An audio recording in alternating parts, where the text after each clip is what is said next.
Bismillahirrahmanirrahim. Assalamualaikum warahmatullahi wabarakatuh. Alhamdulillah, puji dan syukur senantiasa kita panjatkan kepada Allah Subhanahu wa taala.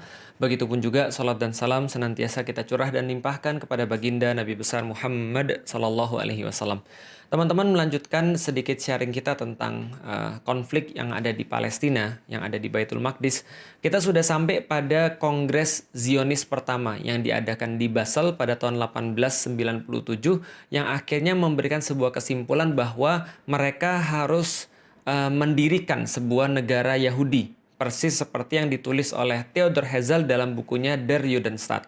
Nah, maka mereka mencari tanah untuk mendirikan negara Yahudi, dan tanah itu yang mereka inginkan pasti adalah tanah terjanji tentunya. Maka mereka datang kepada pemilik tanah terjanji yang mereka inginkan sebagai tempat pendirian negara Yahudi, yaitu adalah Khalifah kaum Muslim. Khalifah daripada kekhilafan Utsmani yang pada saat itu adalah Sultan Abdul Hamid kedua. Maka apa respon daripada Sultan Abdul Hamid kepada Theodor Herzl dan juga kelompoknya? Ini adalah yang bisa kita dapatkan. Maka Sultan Abdul Hamid tidak ingin menemui Herzl, lalu mengirim pesan kepadanya, beritahu pada para Yahudi yang tidak sopan itu bahwasanya hutang-hutang Utsmani itu bukan merupakan perkara yang hina. Prancis pun punya hutang dan tidak mempengaruhi mereka. Yerusalem adalah bagian dari tanah kaum Muslim sejak Khalifah Umar menerima tanah itu dari Safronius. Dan aku tidak ingin menanggung malu dan beban sejarah dengan menjual tanah suci yang telah diamanahkan itu kepada para Yahudi, lalu mengkhianati amanah dan kepercayaan umat. Yahudi simpan saja harta mereka, sebab Utsmani tidak akan bersembunyi di balik istana-istana yang dibuat dari uang musuh-musuh Islam. Jadi teman-teman sudah tahu juga bahwa Utsmani pada saat itu berada dalam kondisi yang sangat-sangat decline, menurun, hutang-hutangnya banyak, dan mereka tidak memiliki cash flow yang baik. Maka orang-orang Yahudi itu datang dengan menawarkan uang untuk mereka, dan itu adalah respons daripada Sultan Abdul Hamid pada 1987. Tapi tentu saja Yahudi tidak akan pernah menyerah gitu kan ya, ketika mereka 1897 maaf. Jadi Yahudi tidak akan menyerah. Maka dia datang lagi pada tahun 1901 untuk menawarkan lagi kepada Utsmani sebuah penawaran yang lumayan bikin ngiler ya teman-teman sekalian ya. Yahudi kembali, maka mereka nggak main-main. Maka mereka menawarkan pada Sultan Abdul Hamid itu sekitar 150 juta pound sterling di masa itu. Nah, kalau sekarang itu kira-kira setara dengan 305 triliun ya, triliun rupiah minimal. Lalu kemudian diberikan lagi bonus kalau misalnya Sultan Abdul Hamid mau memberikan beberapa bidang tanah kepada orang-orang Yahudi untuk mendirikan negaranya itu, maka mereka memberikan bonus membangun Universitas Utsmani dan memberikan juga kapal perang kepada orang-orang Utsmani. Karena mereka sudah punya sponsor, kita tahu namanya Lionel Walter Rothschild atau yang dikenal dengan Sir Lord Rothschild itu. Maka kemudian Abdul Hamid berkata lagi kepada Herzl yang menawarkan tawaran-tawaran itu tadi. Nasihati Dr. Herzl, jangan sekali-kali meneruskan proyek itu. Aku tidak bisa berikan tanah itu karena tanah itu bukan milikku. Tanah itu milik umat muslim yang telah berjihad dan menyiraminya dengan darah mereka. Yahudi silahkan simpan uang mereka. Lalu kemudian Abdul Hamid melanjutkan, jika khilafah Islam dimusnahkan pada satu hari, mereka boleh mengambil tanah itu tanpa bayar. Jadi kayak apa ya? Kayak sebuah kedikdayaan gitu ya, sebuah kemuliaan, sebuah izah. Jadi pokoknya selama ada khilafah, selama aku masih ada, dan selama kaum muslim itu punya kekuatan, kalian nggak bakal bisa. Tapi kalau saat ini sudah nggak ada, ambil gratis aja. Seolah-olah ya Abdul Hamid mungkin nggak akan berpikir bahwa sebentar lagi khilafah itu ya tidak akan ada di muka bumi, sehingga kaum muslimin tidak memiliki pelindung dan tidak memiliki perisai. Lalu kemudian beliau katakan, akan tetapi selama aku masih hidup, aku lebih rela menusukkan pedang ke dalam tubuhku daripada tanah itu dikhianati dan dipisahkan dari khilafah Islam. Aku tidak akan memulai pemisahan tubuh kami selagi kami masih hidup. Jadi itu adalah jawaban final yang diberikan oleh Abdul Hamid kepada Federasi Zionis. Nah, setelah itu Zionis nggak pernah datang lagi. Tapi walau lam bisawab, setelah Abdul Hamid menolak mereka itu, walau lam bisawab, siapa yang merancang Perang Dunia Pertama ini, tapi yang jelas setelah selesai Perang Dunia Pertama ini, keuntungan yang didapat paling besar adalah keuntungan bagi orang-orang Yahudi. Jadi apa yang terjadi? Tahun 1914 muncul perang. Pada saat itu ada blok sekutu melawan blok sentral. Blok sekutu itu diketuai oleh Inggris dan Prancis. Blok sentral itu diketuai oleh Jerman. Dan pada saat itu teman-teman sekalian, Khilafah Utsmani itu berada bareng dengan blok sentral. Loh kok bisa jadi bareng blok sentral berada sama Jerman? Itulah satu misteri yang sampai sekarang orang-orang juga heran. Kenapa Utsmani tidak mempertahankan netralitasnya justru malah gabung sama blok Jerman? Dan kita sudah dapat sampai sekarang bahwa ada banyak sekali intrik yang terjadi di Khilafah Utsmani pada saat itu, bahwa sultan yang ada hanya sekedar sultan kayak apa ya, simbol saja, tapi pemerintahan itu sebenarnya dijalankan oleh satu partai yang partai itu tidak mau dikendalikan oleh sultan. Jadi berada di luar kendali sultan. Dan mereka punya satu menteri, yang menteri ini akhirnya justru membuat kesepakatan rahasia dengan Jerman ketika justru Jerman sudah mengumumkan perang terhadap sekutu. Maka seolah-olah sekutu bilang, ya udah kalau gitu Utsmani adalah bagian daripada sentral, blok sentral. Maka Utsmani mau nggak mau harus ikut perang. Karena seolah-olah sudah ya memang ikut perang. Nah itulah dalam tanda kutip ketidaksengajaan orang-orang Utsmani, Khilafah Utsmani untuk ikut perang. Dan hasilnya sudah kita ketahui, berakhir pada tahun 1916 dimenangkan oleh pasukan sekutu, dan saat itu seluruh yang kalah itu harus menanggung pembiayaan perang dan sekaligus kerugian perang. Nah, khusus untuk Utsmani, maka wilayah-wilayahnya itu dibagi oleh Inggris dan Prancis lewat perjanjian Sykes-Picot pada tahun 1917. Sykes ini adalah seorang komandan dari Inggris, Picot ini adalah seorang komandan dari Prancis. Mereka bersepakat untuk berunding dan membagi wilayah-wilayah Utsmani. Dalam perjanjian ini, maka mereka membagi wilayah-wilayah, ada wilayah bagi Inggris, ada wilayah-wilayah bagi Prancis, dan mereka menggunakan ada satu wilayah bersama, wilayah khusus, yaitu adalah wilayah Palestina dan sekitarnya. Itu dikasih wilayah khusus. Tapi sebenarnya yang punya siapa? Yang punya adalah Inggris. Ketika kita sudah paham bahwa Inggris memiliki wilayah kaum muslim termasuk wilayah Palestina atau wilayah Baitul Maqdis, berikutnya kita sudah duga. Lord Rothschild langsung nulis surat permintaan kepada pemerintah Inggris, lalu direspon oleh Menteri Luar Negeri Inggris yang pada saat itu dijabat oleh Lord Balfour. Jadi Arthur James Balfour. Maka Arthur James Balfour itu mengeluarkan satu deklarasi yang kita kenal dengan nama Deklarasi Balfour. Nah, jadi Deklarasi Balfour ini dikeluarkan pada tanggal 2 November 1917, yaitu adalah kata-kata kira-kira begini. Dear Lord Rothschild, I have much pleasure in conveying to you on behalf of His Majesty Government the following declaration of sympathy with Jewish Zionist aspiration, which has been submitted to and approved by the Cabinet.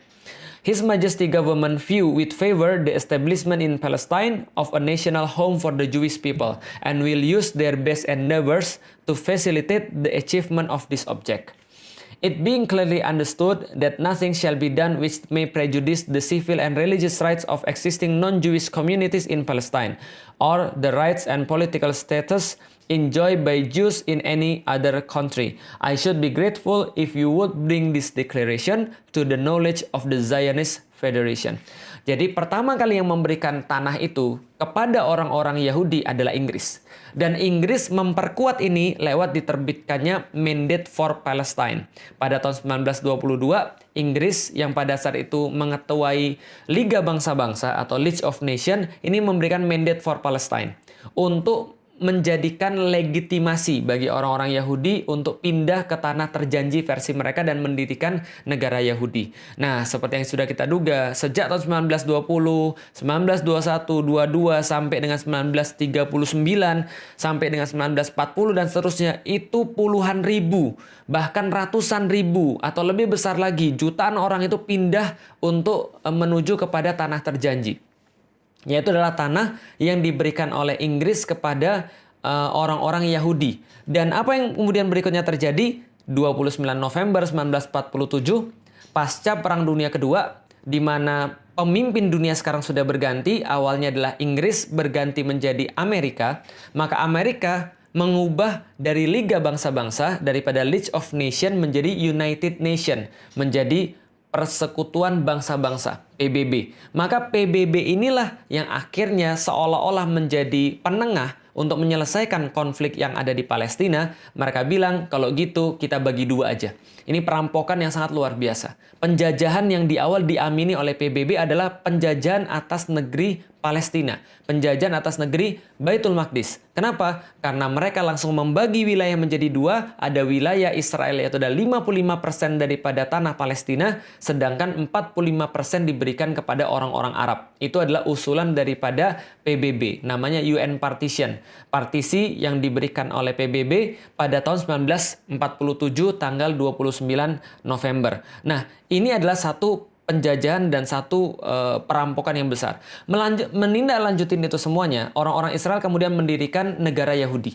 Jadi Israel Declaration on a Jewish State. Jadi mereka akhirnya memenuhi apa yang mereka inginkan. Mereka bentuk Der Judenstaat pada tanggal 14 Mei 1948, di mana Perdana Menteri pertamanya adalah David Ben Gurion. Maka pada tanggal itu didirikan negara Yahudi, negara Israel, dan sekaligus menjadikan Palestina stateless. Menjadikan Palestina itu tidak punya negeri, tidak punya hak sebagai manusia. Karena itulah apapun yang mereka lakukan senantiasa pasti mereka yang salah. Kenapa? Karena mereka tidak diakui oleh hukum internasional. Yang diakui adalah Israel oleh PBB. Siapa yang memerintahkan? Amerika. Dari sini teman-teman sudah tahu bahwa siapa bapaknya Israel atau negara Israel laknatullah itu. Siapa yang kemudian menjadi bapak daripada negara penjajah yang bengis itu? Yang menjadi bapaknya adalah Inggris. Yang menjadi ibunya siapa? Yang menjadi ibunya adalah Amerika. Lalu siapa yang menjadi bidannya? Bidannya adalah PBB. Sehingga kalau kita tahu semua itu, nggak mungkin Inggris, nggak mungkin Amerika, nggak mungkin PBB akan menguntungkan bagi orang-orang yang terjajah di Palestina. Pasti mereka akan menguntungkan anak mereka yang mereka lahirkan, yaitu Israel itu tadi. Jadi kalau berharap pada mereka, ya itu sama aja kayak Anda berharap mimpi di siang bolong kan gitu kan ya. Nah, setelah itu kemudian banyak sekali protes daripada orang-orang Arab pada saat itu dengan keberadaan Israel, lalu diakhiri dengan perang 6 hari. Perang 6 hari ini secara ajaib keroyokan daripada Syria, Irak, Yordan, Saudi, Mesir itu dimenangkan oleh orang-orang Israel secara ajaib. Tapi yang terjadi sebenarnya adalah ya pengkhianatan kaum muslimin, pengkhianatan penguasa-penguasa negeri kaum muslimin. Mereka seolah-olah ingin mengenyahkan Israel, tapi sebenarnya mereka hanya punya kepentingan masing-masing. Pengkhianatan penguasa Mesir, pengkhianatan penguasa Yordan, dan seterusnya. Sehingga waktu itu justru orang-orang Israel mengukuhkan satu mitos bahwa mereka itu tidak pernah terkalahkan. Kaum muslimin hancur, dan kemudian seolah-olah Israel tidak tersentuh, dan menjadilah kita seperti sekarang. Nah, teman-teman bisa lihat, ini adalah wilayah pada tahun 1946. Jadi yang paling kiri itu adalah ketika PBB belum mengumumkan, sebelum PBB mengumumkan berdirinya negara Israel, itu yang warna putih adalah pemukimannya orang-orang Israel. Lalu yang di sebelahnya adalah wilayah tahun 1947, ketika PBB mengumumkan berdirinya negara Israel. Perampokan terbesar. Lalu kemudian sebelah kanannya lagi wilayah setelah tahun 1967.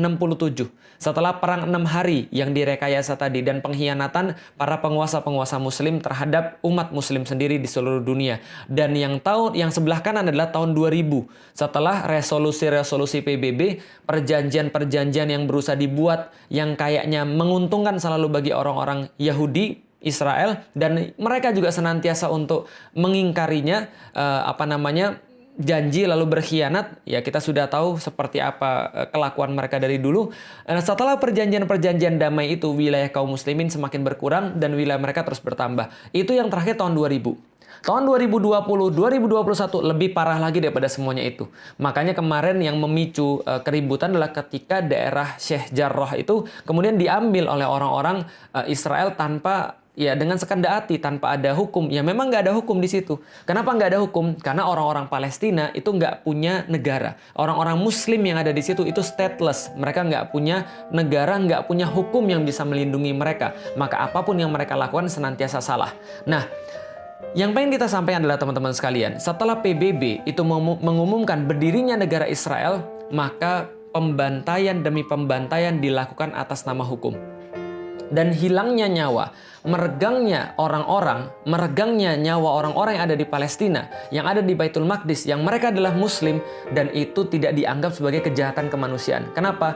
Karena bagi orang-orang yang ada di PBB, bahkan orang-orang di Palestina itu bukan manusia. Kenapa? Karena mereka tidak diakui sebagai manusia. Stateless, mereka tidak punya negara, sehingga mereka tidak bisa untuk dibela secara hukum.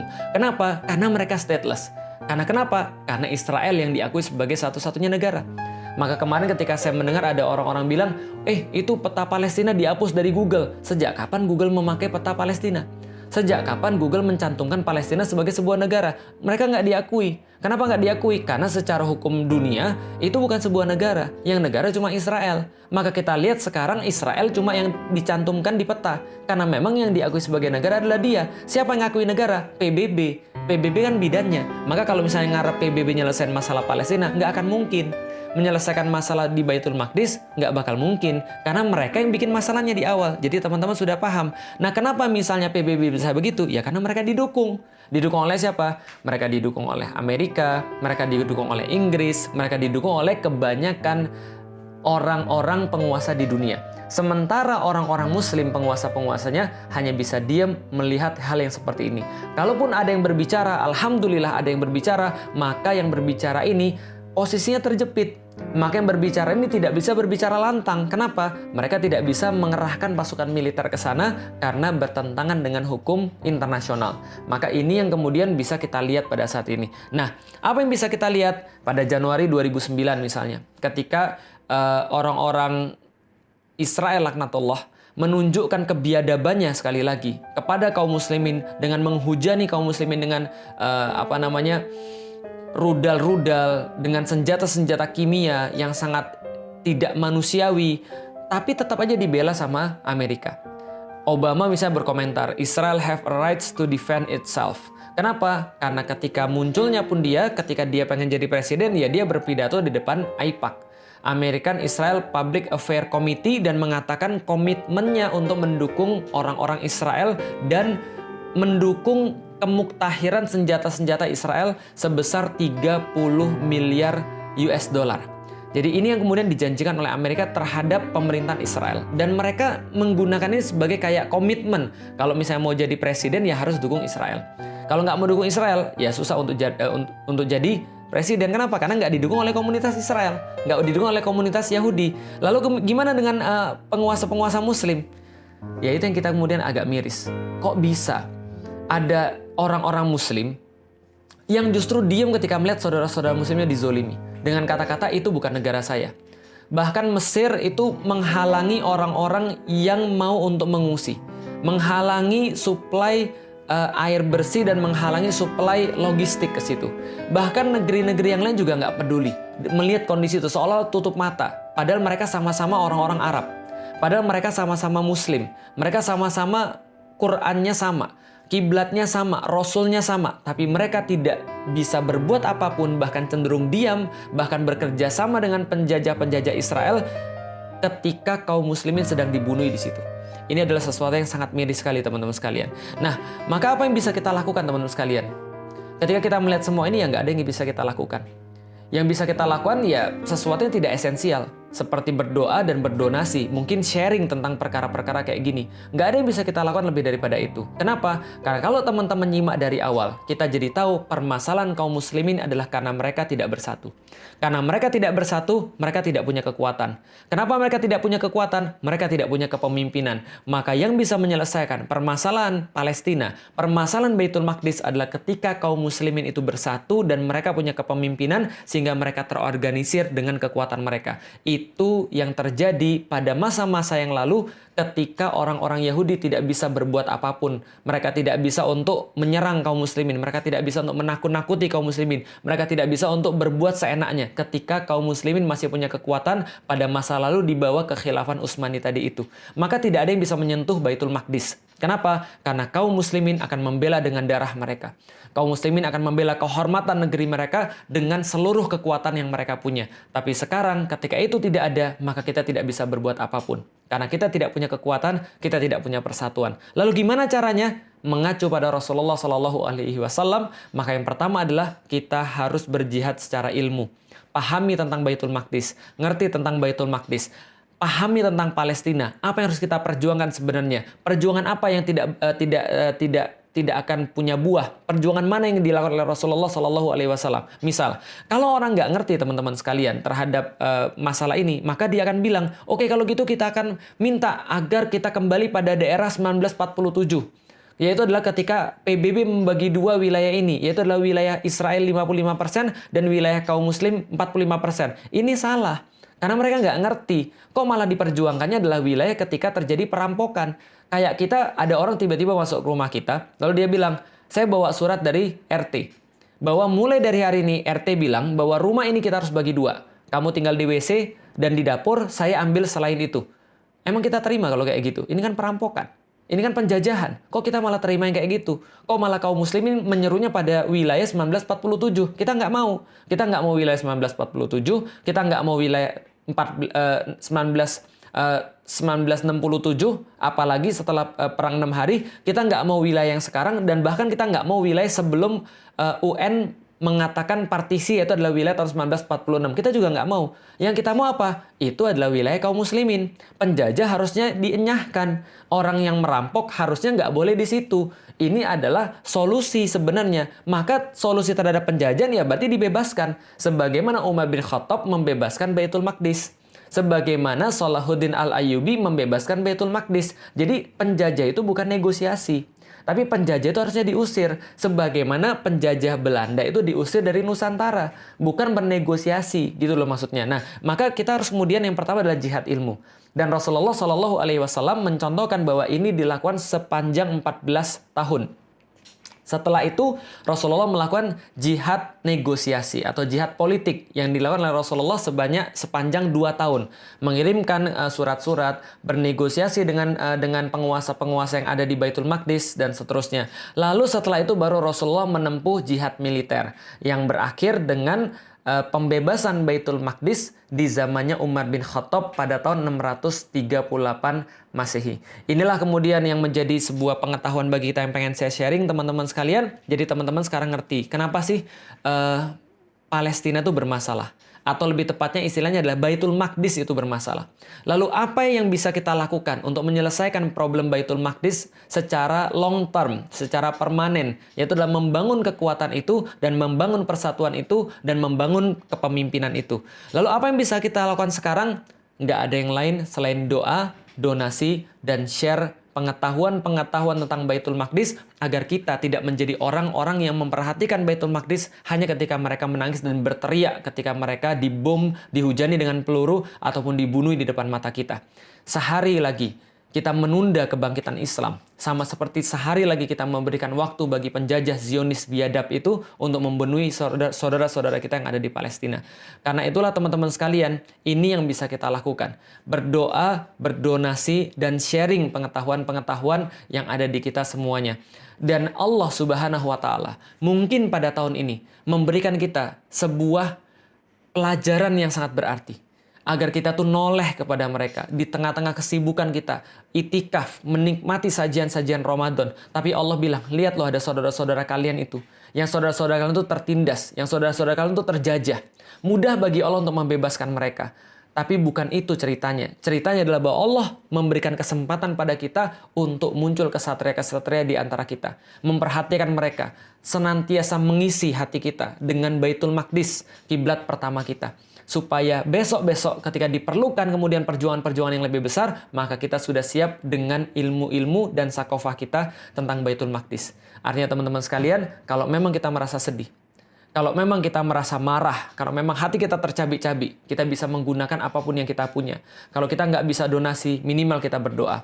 Kalau kita bisa berdonasilah dengan harta terbaik yang kita punya. Tapi kalaupun kita sudah melakukan semua itu semua tidak cukup. Melainkan kita harus untuk mempelajari, kita harus untuk mengerti, memahami, dan kemudian menyebarkan sampai orang-orang paham dengan sakofah yang benar tentang Baitul Maqdis hingga kita bisa berpindah kepada tahapan-tahapan selanjutnya. Wallahu a'lam bishawab, teman-teman sekalian, semoga bermanfaat. Assalamualaikum warahmatullahi wabarakatuh.